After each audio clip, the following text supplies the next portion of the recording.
Welcome to Things Hoped For, an odyssey between hopes and realities. This podcast will explore and exercise the vehicle of faith to help us understand how to get to our destination.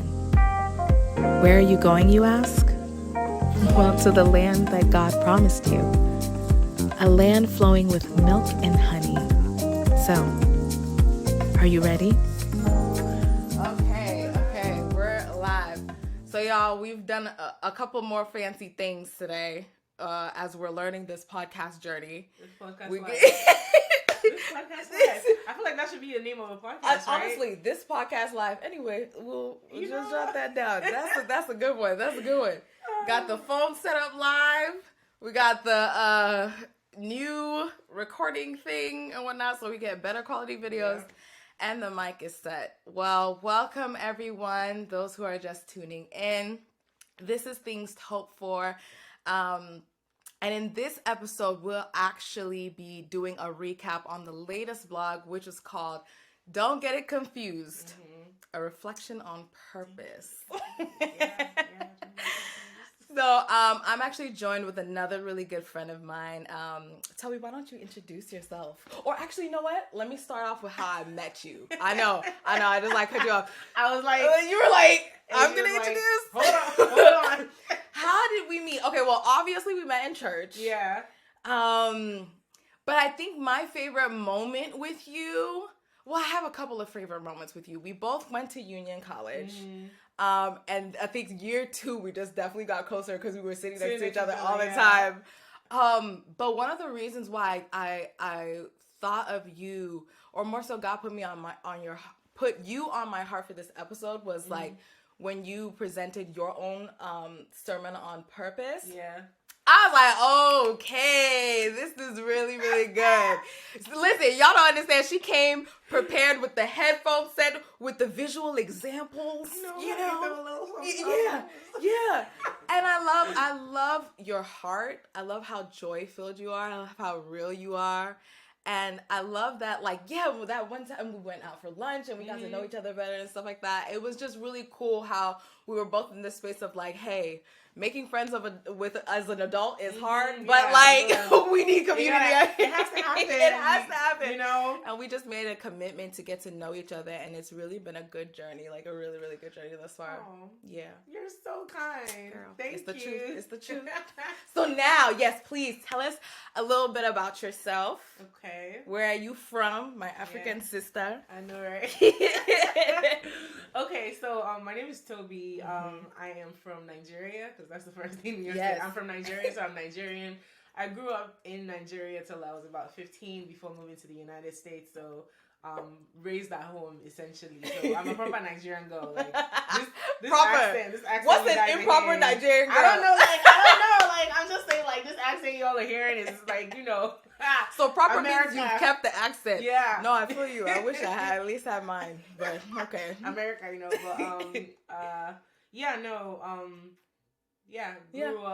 grew up Christian, moved here, kind of decided at some point that I wanted to continue that journey, like for myself, and just moving to Maryland, trying to find a home church, all of these things, coming to Union Church, and then like really then finding my core and like finding my family in a sense, has been a journey. But what else about myself? You're here. Okay, so here's we'll do this. I wanted to play a quick thing of this and that, and this is how we can get to know you. Okay. First thing, Whiz Kid or Burna Boy? I knew. Why'd you have to do that to me? Why'd you have to do that to me? I thought you were going to choose somebody else and I already knew my answer. No, I had to make it difficult. Dang. Yes. Burna. Okay, Burna Boy, we're just going to throw Whiz Kid under. And you know what's funny is like when I moved to the U.S., I brought a CD with me. It was Whiz Kid's very first album. I had that. I didn't have a phone. Look at you. I didn't have a computer. I had that But you had his album. I had Whiz Kid's and Superstar. Now you got the other side. I'm sorry. Wow. That's I terrible. love both and all. Okay. Pancakes or waffles? You know what? Waffles, because why? I don't know. I feel like I can make pancakes, but like I feel like I don't know how to make waffles. Probably because I don't have a waffle maker. It's probably the I'm same telling you, a thing. waffle maker makes everything I don't have so a waffle much maker, easier. but I just 10 feel times like easier. I just feel like pancakes. Like you can make pancakes in a pot if you wanted to. You can't like you need the thing for the waffle. So anytime if I have the chance to get the waffle, I'll get the waffle. Okay, last one. What does a self-care day look like for you? Ooh, okay. Look, I'm into this. I love this. If I really, really wanted to go all out, like, Flips hair.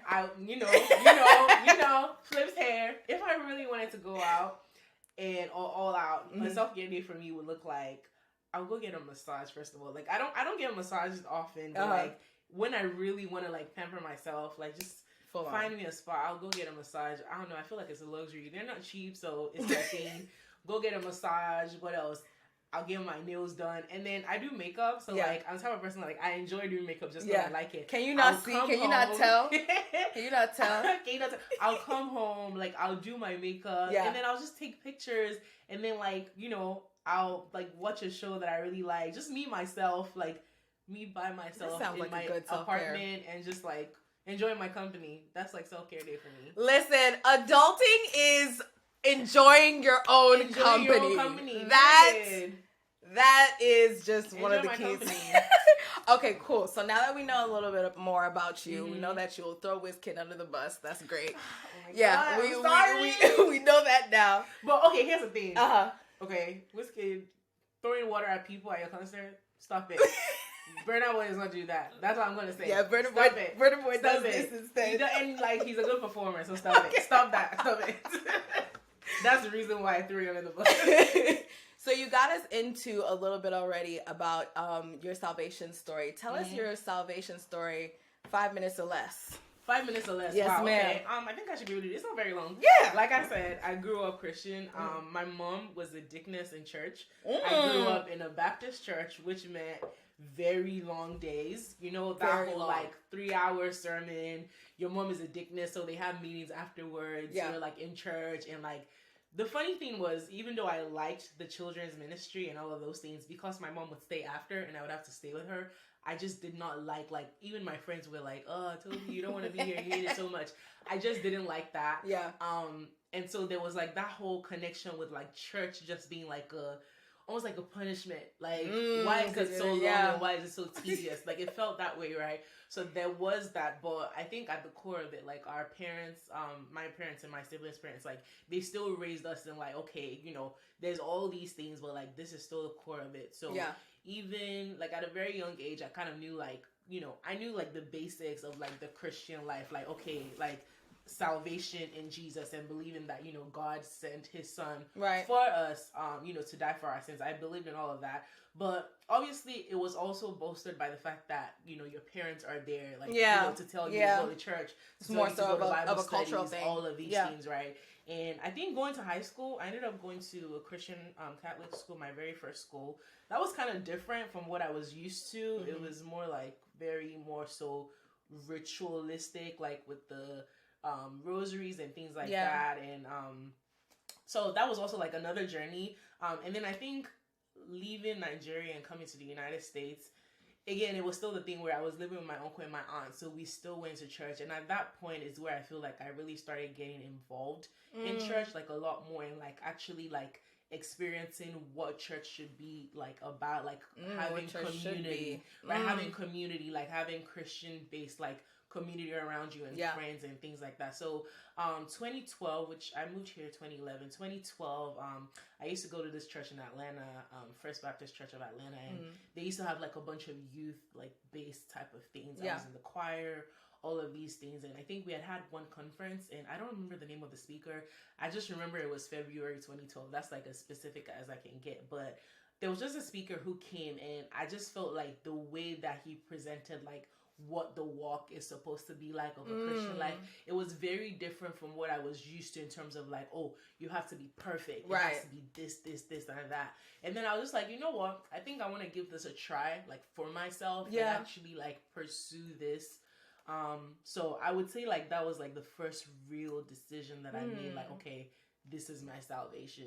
And it's one of those things where, like as a Christian, like sometimes you fall off and it's like you have Yeah. this whole recommitment type of situation going on. I think I had one of those because even when I had moved, a couple of those. Yeah. Even when I moved here to Maryland, like honestly, the very first thing I did, I was like, okay, I need to find a church. Yeah. So I started going to like churches where I didn't know anyone, and people would be like, oh, you came here by yourself. I was like, yeah, I'm looking for a church. And for a very long time, I just could not find one. So it was one of those things where I was clearly trying to like stay plugged in and stay connected.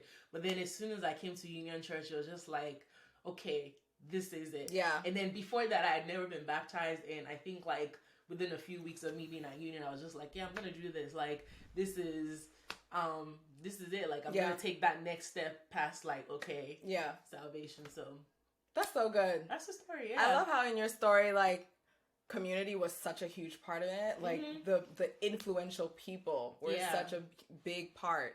And just, you know, being in that space with those kinds of people who had a certain type of wisdom.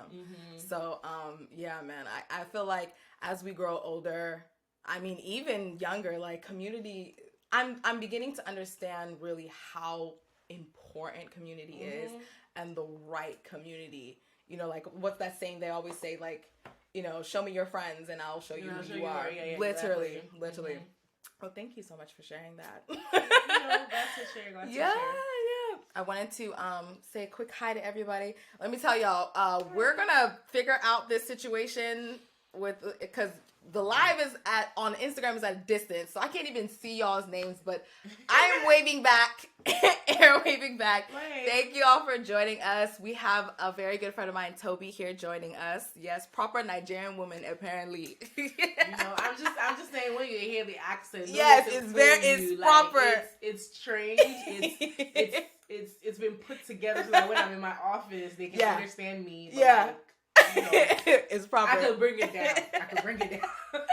And we're really on here today. We're recapping the blog. Don't Get It Confused, a reflection on purpose. So my first question I wanted to ask you was, is there anything that you got purpose confused as? I know, like, just to give a little background, one of the things I talk about is don't get purpose confused with position. Don't get purpose confused with perception. And don't get the plan of purpose confused either. Was there anything in there that, like, you felt like, I definitely got this confused, or anything outside of that too that you felt like you confused as purpose? Honestly, when you said that thing about position, and like as I was reading it, you were talking about, I resonated so much with that. Like, you were talking about, like, oh, you had like this fashion degree and an MBA, and like, you know, the number of years out of school. Because I was like, bruh, you have no idea. What I was just like, that was me. Like, that was me right there. So like, I have an engineering degree, right? And I remember. I didn't even know that. You didn't know that? No. I mean, what do you think I do for it? All I knew is that you go to work, your work is hard, you do some kind of hardcore sciencey type stuff. That's what I thought in my head. Anyway, okay. Well, now you're fine now. Okay, so yeah, no, I'm an engineer, but like essentially, I remember graduating, like coming up to like my senior year of college, right? Yeah. And like everybody was getting all these full-time offers, all of these things. And I wasn't getting anything. It was a struggle for me because I hadn't even been able to get a proper internship while I was in school. Yeah. And for me, I'd always connected, like, I feel like there are all these things that we map out in our heads, right? Where it's like, okay, these are the steps that I need to take in order to be at this position. Yeah. Which would mean, like, I'm successful. And that means, like, I'm doing the thing that I'm supposed to be doing in life, right? And I remember, like, coming out of college and then, like, for months, like, job searching. And I just remember being, like, ashamed and depressed because I was just like, what are people going to think? Like, the fact that, because all my life, people had always said, like, oh, you're so smart, da-da-da, this. And now in my head, it's just like, if you're so smart, why don't you have a job? Like, if you're so smart, why don't you have a job? If you're so smart, why do you have an engineering degree without, like, an engineering job? Like, okay, so what are you going to do now? And, like, there are people who told me things like, oh, well, you know, you should probably apply to a job at a bank and, like, do this. And in that moment, like, at that point in time, I just knew that, okay, I'm not saying no, but I just know like this is not what like it wasn't one of those things where it was just like, oh, I want to do like the engineering job just to be called. Like I really wanted, like I knew exactly what type of job I wanted, exactly what I wanted to be doing at that moment in time, and I really, really wanted to be doing that. So for me, it was like I had that conviction in my spirit, like this is not just, I really want to do this. So when I couldn't be in that position that I really wanted to be in my head, I was just thinking like, dang, like, first of all, obviously all the thoughts about what people think, I was just like, I'm going to be seen as a failure. Yeah. Like, I'm 6 months out of school, no job, like, you're a failure. Like, you're like, that was all I thought about, right? And then when you think about purpose, like, the whole thing about position, when you look about the people who are doing, like, you know, they're on a big level and they're doing the thing, whatever that thing is. You don't think to yourself about, is this what this person really, really wants to be doing? All you know is they're doing this thing, and they're doing it well, and that must be their purpose. And because, like, they're the best known person for that thing, then, like, that must be their purpose. And then sometimes you watch, like, interviews of people, and they'll kind of talk about, like, how, well, actually, this is really what I like. My point in doing this. It's not because it's I want to be like a basketball player, or it's not because I want to be like the good. Like there's like a different goal to what they're doing, and I think that's like that's the one thing that really stuck out to me about position. It's not really about like that title or like that like the fact that you're the best known person. Yeah. Obviously, part of that is confirmation for like, okay, this is probably what purpose is for you. But yeah. I really like the way that you hit that, because when you talk about, people were saying that, oh, you should be a banker, right? Because, hey, job wasn't coming. Yeah, and I think that the one of the many dangerous things of confusing position with purpose is that when you're chasing position, right? Now you can say you were going to banking, which had nothing to do with fulfilling your purpose. But it will bring me money. It will bring you money, but it has. But now, I mean, look at all the things that you're. One of the things that I touch on was like, you're always exchanging something for something, right? So it's like, okay, yeah, I'm chasing the money. The bag is there, but now I'm spending less time actually walking in my purpose, right? Really now I'm not honing in what my purpose is. And I think that the unfortunate thing about it is that like that discovery process. So okay, so here's one thing I personally have gone through, right? Like as my parents, I love my parents, but my dad especially, he would always say, anytime someone says, I love my parents, I love them, but, just know she loves her parents. And we've been through this thing, especially like with my own career, where it's like, hey, y'all, like, why don't you do this or why don't you do that, right? But I knew it's this quote from Rich Dad Poor Dad, and one of the things that he says is that like never get a job for money. Like you should never get anything for money. You should get a job or whatever position that you're looking for to acquire knowledge, right? And that's so backwards, because what he was basically saying in the book was that is what's going to push you forward more than money can. Because then now when you find a job looking for money and you're working for money. You're not letting money work for you. Yeah. And it's annoying, and it doesn't look pretty to us because it's the thing that takes longer. And it's literally him in the book. He's talking about how he's like past a certain age and he's getting internships at places, and people look at you funny like, what are you, 31 and you have an internship where, right? So not even knowing that, like, okay, once I've discovered purpose, right, I know that this is the thing that I'm actually meant to do. So for me, I wanted to be very purposeful with the kind of job I was looking for, because it wasn't, just like you said, like, it wasn't a job I was picking just to make money. Yeah. It was something that I wanted to teach me and to educate me in the path of purpose that I believe that God has set me on. So that's the dangerous thing about picking confusing position as purpose, because then when you chase in the bag, what are you giving up as you're chasing the bag? Chase the bag. The crazy thing about like that whole, I don't know so at that point in time when I was, when I was looking for the type of job that I knew I really wanted to be doing that season, right? I was working in a hospital in a really, like, as reception, basically, like, you know, like doctor's assistants, but not like the one that comes with the degree. Yeah. I was doing that, and I remember just thinking, like, okay, if I decide to go into another field now that would consume my time and be very, very demanding, not as much as this one is. What, like, the one thing I was just like, I don't want to become like a person that then gets stuck in that field where it's like, well, now you're progressing in that field, so you might as well just stick with it. Wow. When I knew like long term, I would not be happy because like I didn't spend. I was very intentional when I like. Not everybody knows what they want to do coming out of college, right? But like when I picked my degree, I was very intentional about it. It wasn't something a lot of people were doing.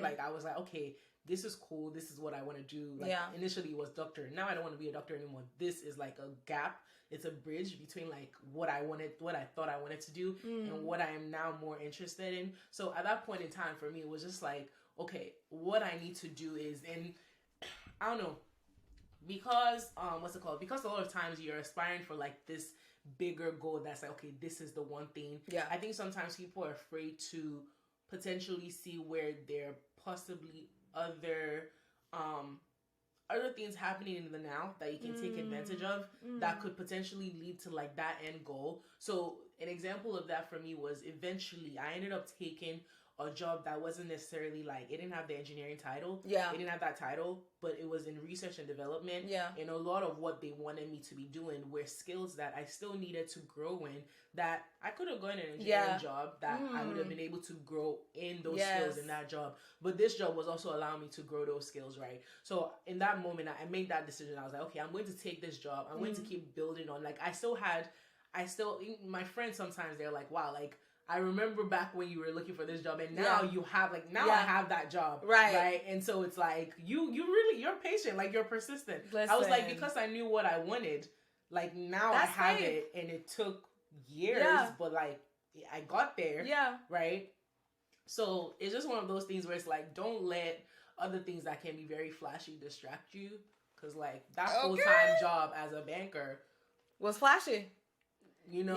In our perception, exactly, in our perception, it looked good. Right. Reminds me of something that Pastor Steven said in one of the last series when he was talking about we're not left behind, in the sense of like when you're walking in purpose and you like taking those like, you know, positions that to someone else may not have seemed like it was connected to what you were doing at all, but you knew that it would add to your purpose and where you were headed. Somebody might be like, oh, you know, oh, you're left behind. You know what I mean? Right, exactly. But like when you're walking in purpose, purpose cannot leave you behind. Purpose will leave you behind if that's what like is gonna find you. Yeah, literally. So, okay, I'd love to know what your thoughts are on the difference between purpose and God-given purpose. Okay, purpose and God-given. Okay, so again, just referring back to Pastor Steven, because like, look, a lot of wisdom these past couple of years has come from him. Yeah. Point blank period. Community. When he had said something about like ambition versus like what your ambition is versus what your purpose is. Like people have like you have your ambitions and you're thinking like, okay, the things that I aspire to become, like that's my purpose, and it's like, that's not your position. Purpose. Like that's not your you wanting, like for instance, me wanting to be an engineer, that's not my purpose. Yeah. I just really wanted to do that career because so like good. I was very interested in it, but that's not my purpose, right? It's like at the end, like I don't want to define what purpose is for each person, but the way I've seen it, especially like over the past couple of years, right? It's like it's this journey where essentially God is trying to see if he can trust you at each stage. And like at each stage of whatever it is that you're doing, like whatever God puts on your heart or whatever God has placed at your feet in that season, it's like, do it the best you can. There's this, I'm not, Matthew, I don't know, I'm not the best at quoting Bible verses, but it's like, let the light of your work shine so bright that people will give glory to God when they see whatever it is you're doing, right? I feel like at the core of what everyone's purpose is, that should be it. It's like, I'm doing this right now. I'm maximizing it so much that people are seeing it and people are like, she's doing that. and like, why is she doing it? It's not by her strength. It's not like, you know. So I think there's a difference between that and then like, oh, I aspire to be like, my ambition is to become a fashion designer. My ambition, like, why do you want to be a fashion designer? Because I love fashion. But like, there should be a different, like, there should be something at the core of it that always points back to your source, which is God. At the end of the day. Bible says it like this: those things which are eternal. So like, I love Pastor Zaya's story of when she discovered purpose in her God-given purpose, because she has this story of when she was a nurse, and then God revealed her purpose to her as, no, she's not a nurse, which is a position, right? More so, she's a healer. Yeah. So I see the difference between purpose and God-given purpose is that God-given purpose is always eternal. Like, so when you say I'm a healer, right? That means I could be a mother, I could be a nurse, I could be a pastor, I could be a speaker. But my purpose is